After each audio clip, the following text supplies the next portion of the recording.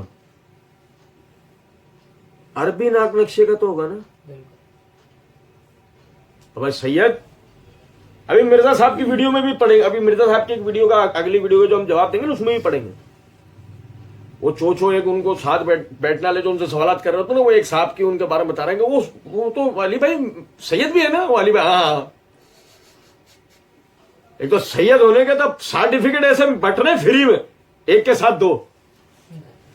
سنو, چائنا کے سید کبھی بھی فیوز ہو سکتے ہیں.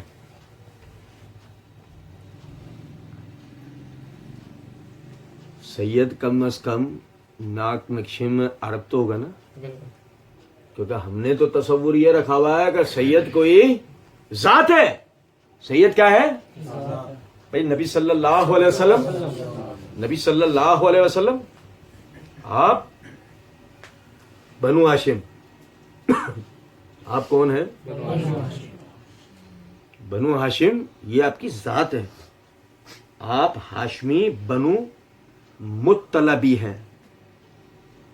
یعنی ہاشم کے بیٹوں میں بھی کس کی اولاد ہے؟ مطلب کی.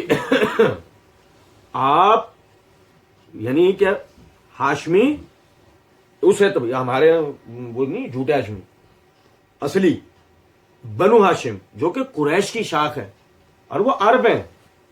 کون سے عرب؟ ادنانی قحطانی عرب. آپ سنو. اچھا مسئلہ یہ ہے کبتی. کبتی کون؟ اگر ان کے زمانے سے بھی بات کریں، ان کے زمانے سے بلال رضی اللہ تعالیٰ عنہ کبتی تھے نا. اور سنو کہا تھا نہیں کہا تھا ابو ذر رضی اللہ عنہ سے تو غلام ابن غلام ابن غلام میرے منہ لگتا ہے. کیا مطلب ہے اس بات کا؟ وہ جو ان کے اندر ایک عصبیت والی کیفیت پہلے ہوتی تھی کہ جس پر نبی صلی اللہ علیہ وسلم نے کہا تھا ابو ذر جاہلیت کی یہ بو تیرے اندر سے گئی نہیں، قوم پرستی.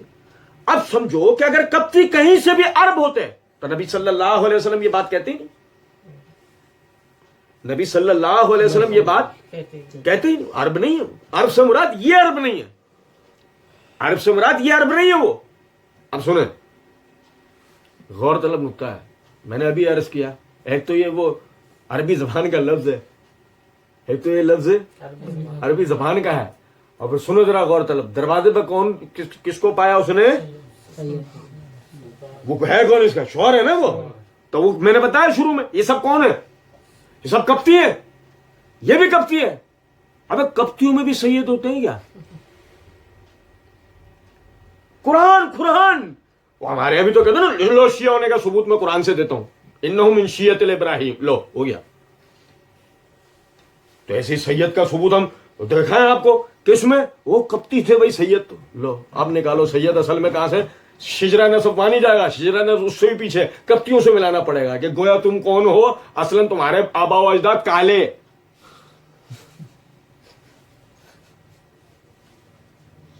اصل جو کہنے کا مطلب ہے وہ یہ آپ کا اہل بیت میں ہونا آپ اور ہم سب کے لیے مبارک ہے.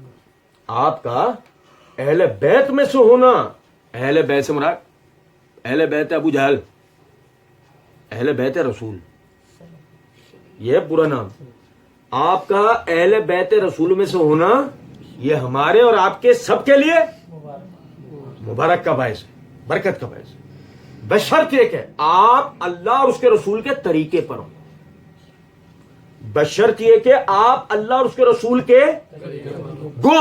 اگر ایسا نہ ہو تو ابو لہب کے لیے کیا قول ہوتا ہے؟ لعنت اللہ علیہ. ابو لہب کے لیے کیا قول ہوتا ہے؟ یار اللہ کہہ رہا تبت یدا ابی لہب وتب ما اغنى عنہ مالہ وما کسب. بلکہ مزے کی بات ہے کہ اللہ نے تو پورا ایسے سیصلی نارا ذات لہب وامرأتہ، دونوں میاں بیوی دونوں کا ہم نے آگ میں داخل کریں گے ان قریب. یعنی داخل کیا. اور سنیں توجہ طلب بات ہے، وہ اہل بیت ہو کر خالص اہل بیت خالص چچا ہو کر بھی کہاں گیا ہے؟ جہنم میں. ہمارا والا چوچو کیا کچھ بھی نہیں، سید بنا پھر رہا، سب سے اپنے پیر ہاتھ چوم رہا. بات آ رہی ہے سمجھ میں یا نہیں؟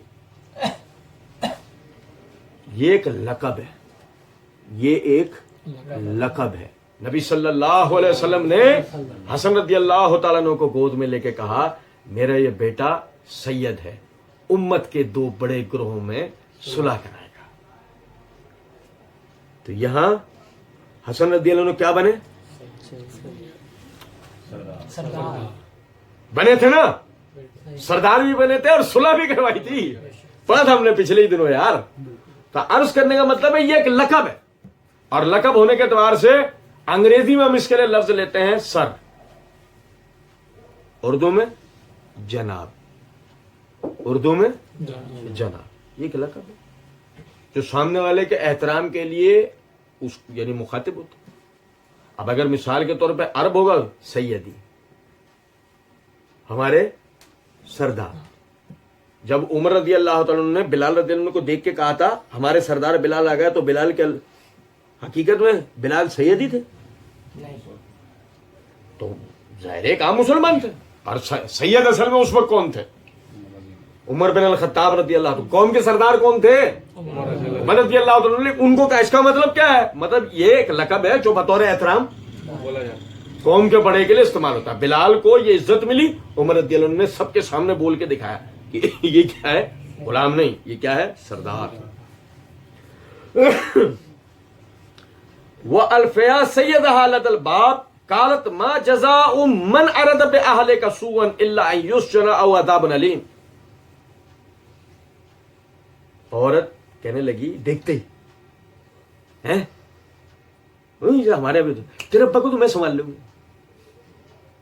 نہیں سمجھے کچھ بات کو، اور ان کا تو بتانے کی ضرورت ہے ہی نہیں، وہ جن کے لیے حدیث میں آتا المرأۃ عورۃ فاذا خرجت استشرفها الشیطان، عورت پوری کی پوری پردہ کرائی جائے گی کہ اگر یہ بغیر پردہ باہر نکلے گی تو شیطان گھات لگا کے بیٹھ جائے گا۔ ان کی تو میں بات ہی نہیں کر رہا ہوں کہ وہ کیا کیا کر جائے۔ تو سمجھا، ما جزاء من اراد باهلك سوء، بتاؤ اس شخص کا کیا بدلہ ہوگا جس نے تیری گھر والی کے ساتھ برا ارادہ رکھا ہو، الا ان یسجن او عذاب الیم، سوائے اس کے کہ یا تو اسے قید میں ڈالا جائے یا اسے دردناک سزا دی جائے۔ سنو دو بات، پہلی دیکھو آگے ہم پڑھیں گے، اس نے ساری کاروائی کے بعد ایک جملہ کہا تھا، انہو من کیدکن ان کیدکن عظیم، یہ اور کچھ نہیں تیرا دیا ہوا ایک فریب ہے، اور بے شک تم عورتوں کے فریب سب سے بڑے ہوتے ہیں۔ آپ سمجھیں، اس نے جو فوراً ایک دم بات بدلی نا کہ تیرے گھر والوں سے بتاؤ اس کو کیا بدلو، وہ تو ایک اپنی جگہ ایک بات ہے نا کہ اس نے زنا بدکاری کی دعوت خود دی تھی، بھاگی وہ تھی پیچھے، پکڑی گئی ہے تب بات بنا رہی ہے، وہ تو ایک اپنی جگہ ایک بات ہے۔ لیکن اس سے ایک نقطہ اور سمجھیں، دیکھیں نبی صلی اللہ علیہ وسلم کی حدیث ہے، وہ قوم کبھی فلاح نہیں پا سکتی جس کی حکمرانی اس کی عورت کے ہاتھوں میں۔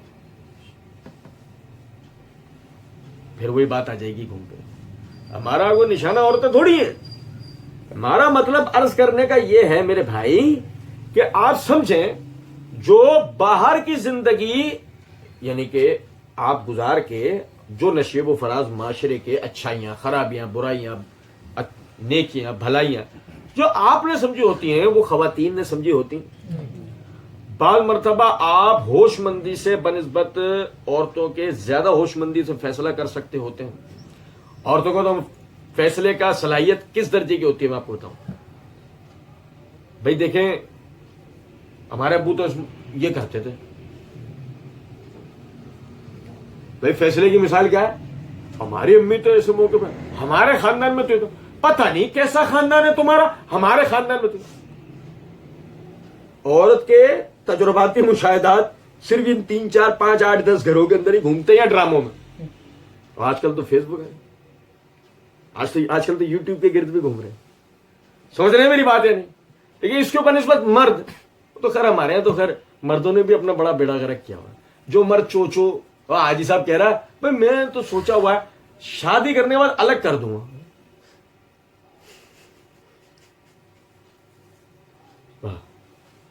بڑے بھائی خاندان چلا، حاجی صاحب شادی ہال کے باہر تو کرسی لا کے ایسے بیٹھے ہوتے، پورے خاندان کو انہوں نے سنبھالا، ایک بیٹے کو تو شادی کرتے الگ کرنی ہے تیاری کر رہے، یہ خاندان سنبھالیں گے چوچو۔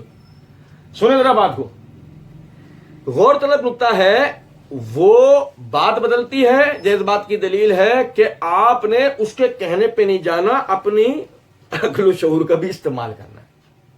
وَأَمْرُهُمْ شُورَىٰ بَيْنَهُمْ کے تحت اپنے گھر والوں سے مشورہ کیا کریں، مگر اپنے گھر والوں سے فیصلے مت کروایا کریں۔ وَأَمْرُهُمْ شُورَىٰ بَيْنَهُمْ کے تحت کہ مومنین آپس کے معاملات مشوروں سے طے کرتے ہیں۔ بعض مرتبہ ہماری مائیں بہنیں بیٹیاں بیویاں اتنے زبردست مشورے دے دیتی ہیں کہ وہ ہمارے وہم و گمان میں بھی نہیں ہوتے، اللہ ان کو سجھا دیتا ہے, اللہ انہیں سمجھا دیتا ہے. ان کی تعلیم, ان کی تربیت, ان کے اچھے اخلاق, ان کی دینی تعلیم, ان کی گھریلو تربیت, ان سب میں بعض مرتبہ وہ اتنا زبردست مشورے دے دیتی ہے. مشورہ کریں مگر فیصلہ اپنے ہاتھ میں رکھیں. اللہ نے اسی کی آپ کو ذمہ داری دی اور اسی کے بارے میں آپ سے سوال ہوگا. اب دیکھیں اس نے کہا کہ دوسری جو بات ہے, ما جزاء من اراد باہلک سوء, یا عورت نے اپنے لیے اہلی کا لفظ استعمال کیا ہے. اس کا مطلب یہ ہے کہ آپ سمجھیں اہل بیت میں سب سے پہلے بیوی داخل ہوتی ہے. اہل بیت میں سب سے پہلے کون ہے؟ پچھلے دنوں مرزا جی کے جواب میں بھی ایک جگہ ہم نے اس کو تفصیل سے پڑھا ہے. دنیا میں اللہ رب العزت نے اہل بیت کا سب سے پہلا جو حصہ اتارا ہے وہ دو کردار کیا ہے؟ شوہر اور بیوی. یعنی سب سے پہلے اب یہ بھائی نبی کا گھرانہ, تو نبی کے گھرانے میں کون ہے بھائی؟ بیٹے بیٹیاں, پوتے پوتیاں, نواسے نواسیاں, بھانجا بھتیجیاں, کون؟ نبی. سب سے پہلے جو اہل بیت کے اندر داخل ہوگی وہ کیا ہوگی؟ بیوی. اس کے بعد بقیہ رشتے ہوں. یہ ڈرامے بازی نہیں وہ خون کا رشتہ فلانا اور ڈمکاری ہو, ورنہ میں نے بتایا نا سگا چچا خون کا رشتہ تھا, ابو لہب خون کا رشتہ. تو کیا اس نے کرا, عرض کا اینڈ کیا ہوا؟ تو سمجھے ذرا اس بات کہ اہل بیت ہونا اپنی جگہ, ایمان لانا یہ اپنی جگہ ہے. وہ اہل بیت ہمارے لیے معتبر ہے, واجب التعظیم ہے, واجب التکریم ہے. جو کہ ایمان لایا نبی صلی اللہ یعنی اپنی طرف آنے والے نبی کی تصدیق کی, اس کی تعلیمات پر عمل کرا اور اسی حالت میں اس کی موت ہوئی. فرمایا کالا ہیا راودتنی عن نفسی وشہد شاہد من اہلہا ان کان قمیصہ قد من قبل فصدقت وہو من الکاذبین وان کان قمیصہ قد من دبر فکذبت وہو من الصادقین. تو یوسف فوراً وہ کہنے لگے کہ اس نے مجھے اپنے نفس سے پھسلانے کی کوشش کی ہے. یعنی دوسرے لفظوں میں یوسف علیہ السلام یہ کہہ رہے تھے میں نے کچھ بھی نہیں کیا, یہ انہوں نے اس طرح کا معاملہ کیا ہے میرے ساتھ. وہ شہد شاہد من اہلہا, تو اس وقت گواہی دی ان کے گھر والوں میں سے ایک شخص نے, یعنی کہ عزیز مصر کے ایک رشتہ دار نے, جو کہ اس وقت موقع پہ ساتھ ہوگا. اس نے اس وقت گواہی دی, کہا کہ ان کان قمیصہ قد من قبل فصدقت وہو من الکاذبین. دیکھ اگرچہ اس نے اس کے ساتھ زبردستی کی کوشش کی ہوگی اور اس نے اس سے اپنے آپ کو چھڑانے کی کوشش کی ہوگی, تو یوسف کی قمیض آگے سے پھٹی ہونی چاہیے. کہ عورت نے اپنے آپ کو چھڑانے کی کوشش کی ہوگی نا, تو آگے کے کسی حصے سے قمیض لازمن پھٹی ہوئی ہوگی. اس بات کی دلیل ہے کہ یوسف نعوذ باللہ وہ ہوا من الکاذبین, یہ جھوٹوں میں سے. وَإِنْ كَانَ قَمِيصُهُ قُدَّ مِن دُبُرٍ فَكَذَبَتْ وَهُوَ مِنَ الصَّادِقِينَ. اور اگر یوسف کی قمیض پیچھے سے پھٹی ہوئی ہے نا, تو جو یوسف کہہ رہا ہے نا وہ سچ ہے, یہ جھوٹ بول رہی ہے. یعنی کہ یوسف بھاگ رہا تھا اور یہ اسے اپنی طرف کھینچنے کی کوشش کر رہی تھی. اگر اس کی قمیض پیچھے سے پھٹی ہوئی ہے تو یہ اس بات کی دلیل ہے کہ اس نے جو پیچھے سے اس کو کھینچنے کی کوشش کی نا, اس سے وہ قمیض پھٹی. جب دیکھا گیا فلما رأى قمیصہ, جب اس کی قمیض کو دیکھا گیا قد من دبر, وہ پیچھے سے پھٹی. قال انہ من کیدکن ان کیدکن عظیم. فوراً ہی عزیز مصر کہنے لگا یہ تیرا ہی چال بازی, اپنی بیویوں کو کہنے لگا یہ تیری ہی چال بازی ہے. ان کیدکن عظیم, بے شک کہ جو عورتوں کا فریب ہے یہ بہت بڑا ہوتا ہے. اچھا یہاں سے بات آگے لے آنے سے پہلے تین چیزیں دیکھو. غور طلب نقطہ ہے, وہ سارے مطلب ایک کمبائن مشترکہ ایک خاندان کی صورت میں ایک جگہ رہتے ہیں. آپ سمجھ رہے ہیں میری بات؟ ایک مشترکہ خاندان کی حیثیت سے ایک جگہ رہتے ہیں. وہ شہد شاہد من اہلہا, اس کے گھر والوں میں سے ایک نے یہ گواہی دی. کا مطلب یہ ہے کہ اس کو سجیشن دی. میرے اس بات سے بتانے کا مقصد کیا ہے؟ بتانے کا مقصد یہ ہے, آپ دیکھیں اس معاشرے میں بھی تصور یہ تھا کہ علیحدہ علیحدہ نہیں رہنا، ایک ساتھ. دنیا کی تمام طاقتور قوموں کی تاریخ آپ اٹھا کر دیکھیں، ان کا آپ کو خاندانی تصور نہیں ملے گا، قبائلی تصور ملے گا. دنیا پر جو بھی حکومت کر کے گئے ہیں نا، آپ ان قوموں کے حوالے سے تاریخ اٹھا کے پڑھیں، آپ کو ان کے ہاں قبائلی نظام ملے گا، خاندانی نظام نہیں ملے گا. ہمارا تو خاندانی نظام تباہ ہو گیا.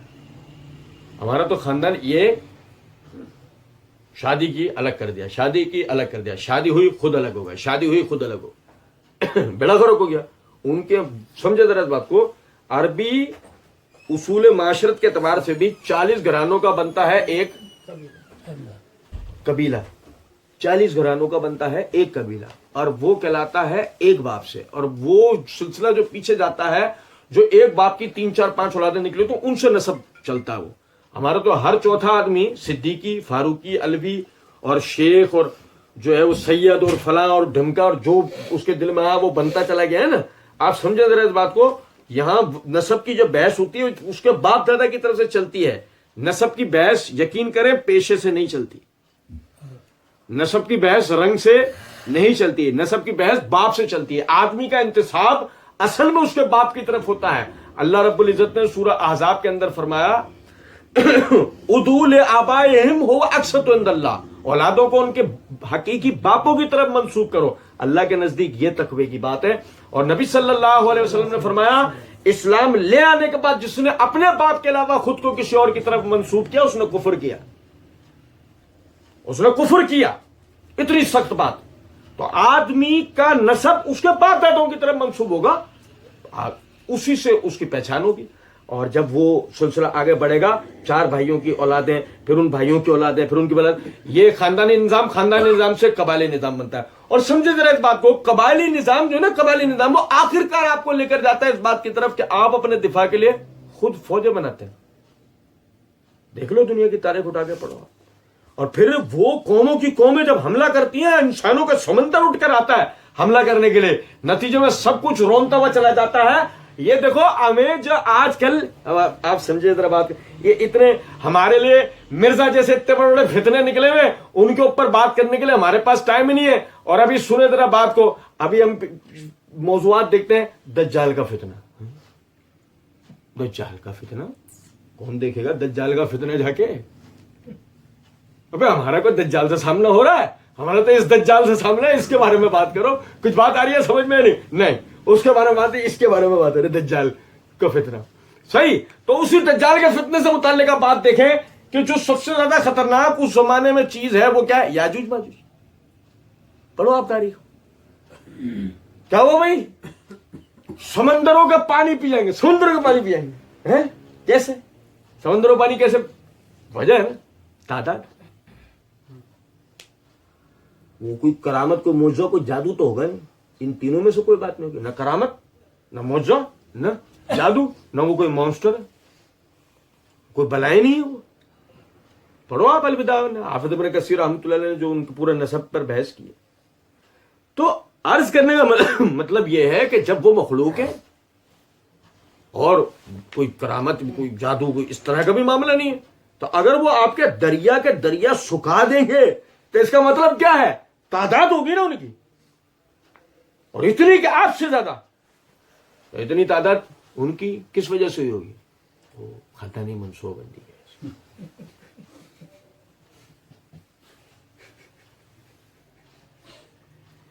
آئی ایسے ان کی بستیوں کے باہر بورڈ لگا ہوتا ہے 2 بچی اچھی. عورت کو اپنے گھر میں بچے پالنے کا ٹائم نہیں ہے، پولیو کے طرح پلانے والا ڈبہ لیے پھر رہی ہو سارے. بات آ رہی ہے سمجھ میں یا نہیں؟ غور طلب نکتہ بھائی، اس کے گھر کا فرد جو ادھر موجود ہے اس نے گواہی دی جس بات کی دلیل ہے کہ یہ سارے مشترکہ خاندان کی صورت میں رہتے تھے. ٹھیک. پھر اس کا حکیمانہ ان کان قمیصہ قد من قبل فصدقت وهو من الکاذبین. دیکھیں ایک آپ کو منطقی بات بتاتا ہوں. اس کا گھر والا ہے، اس کے رشتہ داروں میں سے ہے، فیصلے کے لیے بیٹھا. کیسا ہونا چاہیے اس کو؟ ایماندار. کیسا ہونا چاہیے؟ امانت دار. کیا امانت دار؟ مشورہ امانت ہوتا ہے نہیں ہوتا؟ اس کو مشورہ مانگا گیا, اس کو امانت رکھنا تھا. اس نے پورے شہر میں ڈنڈورا پیٹ دیا, پڑھیں گے ہم, آج تو موقع ملے گا نہیں. اس نے پورے شہر میں ڈنڈورا پیٹ دیا. لو جی عزیزہ, مصر کی عشق بازی کے چکر پورے مصر کی گلی گلی میں سنائی دے رہے ہیں. خبر نکلے گی کہاں سے؟ اس رشتہ دار سے نکلے. اس سے ایک فطری جو نتیجہ نکلتا ہے وہ یہ, یاد رکھو اس بات کو, اپنے اندر سلیقہ, طریقہ, حکمت, دین سیکھ کر پیدا کرو. اللہ کی قسم گھروں کے فیصلے باہر کے لوگوں سے نہیں کرایا کرو. گھروں کے فیصلے باہر کے لوگوں سے نہیں کرایا کرو, سوائے اس کے کہ وہ باہر کا جو آدمی ہے وہ تقوی والا ہے, پرہیزگار ہے, آپ کی راز کو اپنے اندر ایک قبر کی طرح دفن کر سکتا ہے. اس کی تربیت ہوئی ہوئی ہے تو سمجھ میں آتی ہے بات, اور آپ میں فیصلے کی طاقت نہ ہو. بات ہے یہ. لیکن اگر آپ میں فیصلے کی طاقت ہے, لو جی دماغ بیٹھ کے فیصلہ کریں گے, بہنوئی بیٹھ کے فیصلہ کریں گے, پھپھا بیٹھ کے فیصلہ کریں گے, خالو بیٹھ کے فیصلہ کریں گے. حاجی کریم صاحب ہے نا, وہ آئیں گے فیصلہ کرنا. ابے وہ اس کا کیا کام حاجی کریم کا؟ گھر تمہارا, تم لوگ ہو, تم فیصلہ کرو گے نا, کہ وہ باہر کا بندہ آ کر فیصلہ کرے گا. یہ گھروں کی تباہی کا موجب ہوتا ہے. کیا ہوگا نتیجہ؟ اولاد کی نظر کے اندر باپ سے زیادہ اہمیت کس کی ہوگی؟ اولاد اپنے باپ کو اتنا نہیں سمجھائے گی جتنا, اولاد اپنے باپ کی اتنی رازدار نہیں ہوگی, اپنے راز اس سے اتنا شیئر نہیں کرے گی جتنا اس سے. تو اس کو پتا گھر میں اس کی نہیں, اس کی چلتی. اپنے اندر یہ صلاحیت پیدا ہونی چاہیے. نمبر 1 آدمی پڑھے. نمبر 2 گھر کا ماحول ایسا بنا ہے, اپنے گھر والوں کو بھی نہیں. اس کے دیکھو, اس نے بڑا حکیمانہ فیصلہ کیا, انکار نہیں ہے اس سے, لیکن اس کے بعد کیا ہوا؟ وہ پورے مصر کے اندر خبریں پھیلی. بحث سے نہیں ہوتی وہ کتنا تجربہ کار آدمی ہے. بحث اس سے ہے کہ آپ کی عزت آپ کے گھر کی چار دیواری میں رہنی چاہیے سوائے کسی عذر کے. اس نے حکیمانہ فیصلہ کیا. اور جب اس نے دیکھ لیا تو یہاں سے ایک بات سمجھے, ہمارے ذہنوں میں خیال آتا ہے اس نے دیکھ لیا, اچھا پھر اس نے ایسے بولا, پھر کیا ہوا؟ پھر اس نے چھوڑا نہیں, اس کو طلاق نہیں دی, اس عورت کو چھوڑا نہیں. یہ بنیادی بات. اس نے صرف اتنا کہہ دیا, سنو, انہو من قیدکن ان قیدکن عظیم, یہ تیرے فریب میں سے, اور عورتوں کا فریب بہت بڑا ہوتا ہے. یوسف عارض عن ھذا, یوسف اس قصے کو یہ ختم کر, واستغفری لذنبک, اور تو اپنے گناہ کی توبہ کر, یعنی کہ تو اپنی خطا کی توبہ کر, گناہ کے تو قائلین, انکی کنت من الخاطئین. یہ خطا اس کی دلیل کہ یہاں ذنب بمعنی خطا استعمال ہوا. انکی کنت من الخاطئین, تو ہی خطا کاروں میں سے. بس بات, قصہ ختم. قصہ, اس سے آپ کو مصر کی تہذیب کا اندازہ ہو جانا چاہیے. اب پتہ ہے, دیکھیں, میں نے ابھی تھوڑی دیر پہلے عرض کیا, اس یورپین معاشرے میں ہم میں سے ہر وہ بھائی جو سوشل میڈیا کا استعمال کرتے ہیں, ہمارے یہاں مسئلہ سب سے بڑا یہ ہے, ہم لوگ سوشل میڈیا کا استعمال میں نہیں جانتے کہ کیسے کرنا چاہیے. بہت زبردست جو ابھی میں نے بات سیکھی ہے نا, وہ ڈسپلے پہ اپنے ٹیڑے منہ والی تصویر لگانا ہے. بہت زبردست ابھی میں نے کیا بات سیکھی ہے نیٹ چلانے میں, کہ میں ڈسپلے پکچر اپنی ٹیڑے منہ والی لگا کے بڑا خوش ہو رہا ہوں. کتنا پیارا لگ رہا ہے تیرا بھائی. سنو ذرا غور طلب بات بھائی.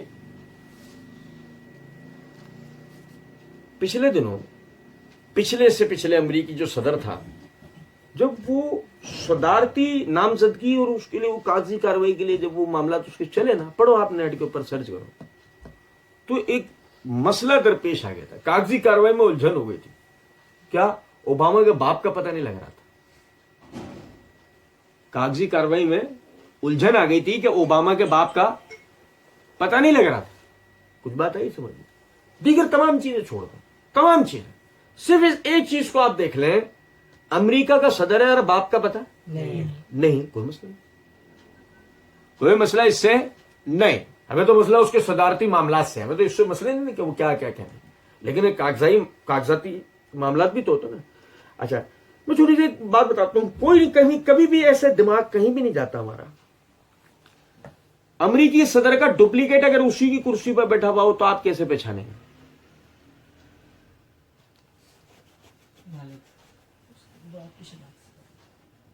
ڈی این اے ٹیسٹ سے آخری ایک ایسی پہچان جس سے دو جڑواں بھی الگ ہو جاتے ہیں. اتنے جڑواں کہ سوائے ماں باپ کے کوئی ان کے درمیان فرق نہ کر سکتا ہوں نا. ان کے درمیان بھی فرق اگر کوئی چیز کر دیتی ہے تو کیا ہے؟ ڈی این اے ٹیسٹ بالکل الگ کر دیتا. ڈی این اے ٹیسٹ کے لیے ہمارے پاس ریکارڈ تو ہو کہ اس کا باپ کون ہے. ڈی این اے ٹیسٹ کے لیے ہمارے پاس رپورٹ تو ہو کہ اس کا باپ کون ہے؟ تو تبھی تو میچ کر سکتے ہوں گے کہ یہ جو امریکی صدر اس وقت بیٹھا ہوا ہے یہ امریکی صدر ہے. کوئی اس کا ڈپلیکیٹ نمبر لا کے بٹھا دیا, کوئی بڑی دہشت گردی کی تیاری, کالی شیشوں والی گاڑی. سمجھ میں آ رہی ہے بات یا نہیں جو میں بتانا چاہ رہا ہوں؟ کھول کے بتاؤں وہ کالے شیشوں کی گاڑی اشارہ دیا نا میں نے آپ, زیادہ کھول کے نہیں ہوتی نا بات. عرض کرنے کا مطلب میرا یہاں پر یہ ہے, آپ سمجھو ذرا اس بات کو کہ یہ جو بالکل معمولی سی بظاہر بات لگتی تھی, ہم اس وقت بڑے حیران کی, ارے تو نہیں مل رہا تھا اس کے باپ کا, کیا وہ آپ کے یہاں کون سا خاندانی اقدار ہے؟ آپ کو کوئی کاغذی کاروائی ان چیزوں کی طرف, وہ تو پھر کچھ سمجھدار بھائیوں سے مشورہ ہوتا ہے. یار آپ سمجھا کرو بہت سارے معاملات ہوتے ہیں. تو جہاں 4 8 10 مثالیں تھیں ساتھ ایک مثال یہ بھی تھی جو ایسی تھی کہ واقعی سمجھ میں آتی تھی. بات تو حساس ترین معاملات تک کے اندر آپ کے سر پہ آپ کے باپ کا ہونا ضروری ہے, چھوڑے دیگر معاملات. ہم تو اتنی چھوٹی چھوٹی سی باتوں پہ بحث کرتے ہیں. اسلام کتنا پیارا دین ہے. الولد للفراش, جس کے بستر پہ پیدا ہوا بیٹا اسی کی طرف منسوب ہوگا. جس کے بستر پر پیدا ہوا بیٹا کیا کیس اس نے, میں اس کا کیئر ٹیکر بنوں گا, نکلو. اگر اس کا باپ مر گیا وہ ایک الگ بات ہے, کیئر ٹیکر امیر المومنین ہے. تم کون سے کیئر ٹیکر, نکلو گھر کو ناپو. جس کا بستر پہ پیدا ہوا وہ باپ ہے, وہی اس کی کیئر ٹیکنگ کرے گا. چلو نہیں ہے, مر گیا ہے, اپاہج ہے, معذور ہے, کوئی اور مسئلہ ہے, سمجھ میں آتی ہے. دیکھو زنا کو پروموٹ نہیں ہونے دیں, کون سی کیئر ٹیکنگ. آج یہ کیئر ٹیکنگ کرے گا, کل مزید 4 بچے زنا سے پیدا ہوئے, لو وہ سیلانی, وہ باوانی, وہ فلانی, وہ ڈم کے بچے مارے نہیں, جھولے میں ڈال جائیں. ابے زنا کو روکو, جھولے میں کیوں ڈال جائیں؟ بات آ رہی ہے سمجھ میں یا نہیں؟ زنا کو روکو, جھولے نہیں بنا, زنا کے اڈے بند کرو. آپ میری بات سمجھ رہے ہیں یا نہیں؟ اسلام نے زنا کے اڈے بند کرے, جھولے تھوڑی ڈالیں کہ بچے پیدا کرو اس میں ڈال جاؤ. کتیا کے بچے, کس کے بچے ہیں ایسے کیسے؟ تو کتیا کے بچوں کے ساتھ ہوتا ہے, نہیں پل رہے میرے گھر کے باہر ڈال دیا, میں باندھ دوں. انسان کے بچے ہوں ایسے کیسے ڈال جاؤ؟ اسے بند کرو پورے سلسلے کو کہ ایک بھی بچہ بغیر باپ کے پیدا ہونا چاہیے. الولد للفراش, بات ختم. اور یہی ہے دیکھو کہ اللہ رب العزت نے وہ کتنے اطمینان سے معاملہ ختم ہو گیا نا. اور ادھر نبی صلی اللہ علیہ وسلم ان کے پاس صحابی آتے ہیں, تو کہتے ہیں اللہ کے رسول میں گورا ہوں, میری بیوی گوری ہے, ہمارے یہاں کالا بچہ پیدا ہوا ہے, میں اپنی بیوی کو قتل کر دوں؟ سنجیدگی سے آ کے سوال کیا کرا ہے؟ سنجیدگی سے آ کر سوال کیا ہے؟ صحیح بخاری کی روایت ہے کتاب الحدود میں, اللہ کے رسول میں گورا ہوں, میری بیوی گوری ہے, ہمارے یہاں بچہ کالا پیدا ہوا ہے, بیوی کو قتل کر دوں؟ وہ غیرت والا معاملہ نا, وہ یہ تھوڑی چل کوئی بات نہیں, جیسے اس نے بول دیا تھا چل کوئی بات نہیں, کوئی مسئلہ نہیں, تو اپنی خطا پہ توبہ کر, آئندہ نہیں کرنا, یوسف تم چھوڑ, ختم کر اس معاملے کو. یہ ایسا نہیں ہوا ختم, کیا ہوا ہے؟ آ کے یہ کہا گیا اللہ کے رسول حکم دے قتل کر دوں. کیا تربیت کس نے دی؟ محمد الرسول اللہ صلی اللہ علیہ وسلم, دنیا میں سب سے زیادہ غیرت والے, جنہوں نے معمولی سی بات جو فرمائی ہے, معمولی, ان کے ارشادات میں معمولی, ہمارے لیے تو عظمت سے بھرپور بات ہے. کیا ایک انصاری اپنے بھائی کو شرمانے پر ڈانٹ رہا تھا, نبی صلی اللہ علیہ وسلم نے فرمایا اس کو چھوڑ دے. یہ کیا ہے؟ اللہ کے رسول یہ کنواری عورتوں کی طرح شرماتا ہے جیسے کنواری عورتیں شرماتی نہیں، ایسے شرما رہا ہوتا ہے، جب بھی تو ڈانٹ رہا ہوں۔ فرمایا نہیں، چھوڑ دے اس کو، حیا ایمان میں سے ہے، حیا کرنا ایمان میں سے ہی ہے، یہ شرمانا ہے اس کو شرمانے دے، لیکن اس کی حیا مت مار۔ بھائی میرے کتنی بات آپ سمجھو ذرا، میں اپنے اولاد بھائی بیٹے چھوٹے ایسے نہیں ہونے دیں گے، ہم اسے ڈانٹیں گے، ابے کیا تو عورتوں کی طرح شرمت، بولیں گے نہیں بولیں، لیکن حیا کی اہمیت کتنی زیادہ ہے کہ نبی صلی اللہ علیہ وسلم کہہ رہے نہیں، چھوڑ دے اس کو اس کے حال پر، حیا مت جانے دے کسی کے اندر سے۔ اور صحیح بخاری کے اندر حدیث ہے، نبی صلی اللہ علیہ وسلم نے فرمایا جب تیرے اندر سے حیا ختم ہو جائے پھر تیرا جو دل کرے وہ کرتا ہے۔ کسی قانون کا تیرے اوپر کوئی اطلاق ہوتا، کسی قانون کا تیرے اوپر، حیا ختم، سارے قوانین اٹھ گئے، اب آدمی صرف ایک چیز کا کیس ہے، گولی۔ میں صحیح بتا رہا ہوں آپ کو، مار دینا اس آدمی کا حل ہے، اس کے علاوہ کوئی حل اس آدمی کا نہیں ہے، میں صحیح بتا رہا ہوں۔ اگر آپ چاہتے ہو کہ آپ کے معاشرے میں سکون رہے، اس میں سے حیا کر، اس کو وارننگ دی جائے گی، نہیں آ رہی نا حیا، بتاؤ اینڈ کرو اس کو۔ معاشرے میں بدامنی، معاشرے میں بے حیائی، معاشرے میں اس طرح کی کسی چیز کا پھیلاؤ نہیں ہونا چاہیے، اللہ کی قسم۔ وہ ایسا نہیں ہے کہ غیرت کے نام پر آپ کسی کو بھی قتل کر دو گے، یہی وجہ ہے کہ نبی صلی اللہ علیہ وسلم نے فرمایا، بات سن، تیرے پاس اونٹ ہے، حضرت اونٹ ہے، فرمایا کس رنگ کے؟ کہ حضرت خاکی رنگ کے۔ فرمایا ان میں کبھی کوئی لال بچہ پیدا ہوا؟ کہ حضرت بالکل ہوا۔ تو نبی صلی اللہ علیہ وسلم نے فرمایا ابھی تو نے کہا سب خاکی رنگ ہے، حضرت وہ اپنے کسی باپ دادا میں سے کسی پہ کیا ہوگا؟ تو نبی صلی اللہ علیہ وسلم نے فرمایا تیرے اونٹ کا بچہ اپنے باپ داداؤں پہ جا سکتا ہے، تیرا بچہ تیرے باپ داداؤں پہ نہیں جا سکتا۔ سمجھے ہیں بات کو یا نہیں؟ غیرت کے نام پر قتل نہیں کر دینا ہے، وہی گھوم پھر کے بات آ گئی الولد للفراش، باپ کو ڈھونڈو اس کی طرف منسوب کرو، اس کی طرف منسوب کرو۔ اب فرض کر لیتے ہیں ڈھونڈنے کے نتیجے میں اس کے ہی باپ دادوں میں نکل آئے تو یہ کس کی اولاد ہے؟